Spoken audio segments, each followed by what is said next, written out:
All right, so today's problem is this valve, which we can't see because it's full of ants and stuff, but trust me, there's a valve in here, needs to be replaced. We're gonna go ahead and dig this sucker up so that we can install a brand new Irritrol valve. Let's do that. Probably forgot to point out that there's a palm tree literally right next to this valve, so it's making it a little bit hard to dig it up. It's a good thing that I plan on rebuilding this valve and not cutting it out and putting it back in, but we're not going to leave it in that tiny little valve box. We're definitely going to be putting it in a proper size valve box when we're done. But in order to rebuild it, we're going to have to expose it, and I'm going to have to dig through a lot more tree roots to get there. Bear with me. Just wanted to stop and show that this tree is fighting me. I've dug it up on all of the other sides, and I tried to pull the valve box out, and it just doesn't want to let it go. I might have to break the valve box to get it out, but remember, we're putting a new valve box in anyway, so that doesn't matter. But damn, this sucker's fighting me. Nope, still fighting. There we go. And I got it out in one piece. All right, now we got to get the dirt clump out from around the valve, clean this up a bit so I can actually work on it. All right, all exposed. Now it's just time to take it apart and put these parts in it. Let's do that. Before I go and take that valve apart, I want to dismantle the brand new valve so that I have it ready to go once I get this valve taken apart.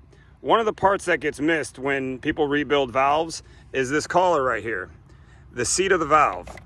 This needs to go in so that the bottom of the diaphragm right here will interact with this, closing the valve. In some situations, this collar is the reason why the valve won't close. You really haven't rebuilt the whole valve unless you take all of the parts that are removable and take them out of the old valve and put all of those removable parts into the new valve, including this collar.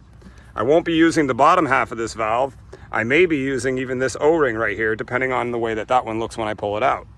Let's go ahead and take that one apart next, and then we'll be able to put all of the parts from this valve in that one. In a lot of cases, rebuilding the valve is the best option.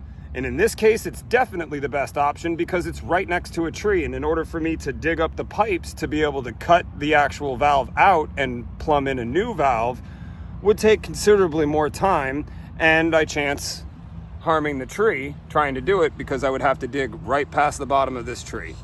In an effort not to kill the tree and to get the valve working again the way it should be as quickly as possible, rebuilding the valve is the solution here. Let me continue doing this. I have to take this valve apart so we can put these parts back in them. You can't see it, but the valve is installed. In this case, I had two options. I could either wait for the water to drain out and have a dry hole to work out of, but that would have taken several hours. This is a very large system. Instead, I decided to work underwater. I'm not able to see underwater because that water is dirty, so I have to work with my hands. And the way I did that in this case is I set the other valve right in front of me so I could see where the solenoid port was.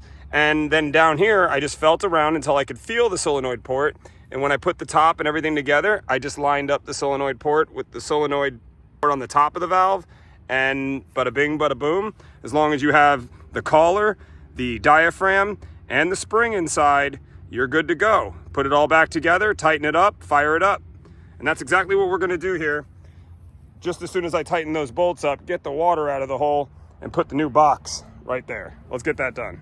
All right, and with that, we'll move on to the next valve at the back of the property. That one's done. If you like that, stick around for part 2. I got another one to do.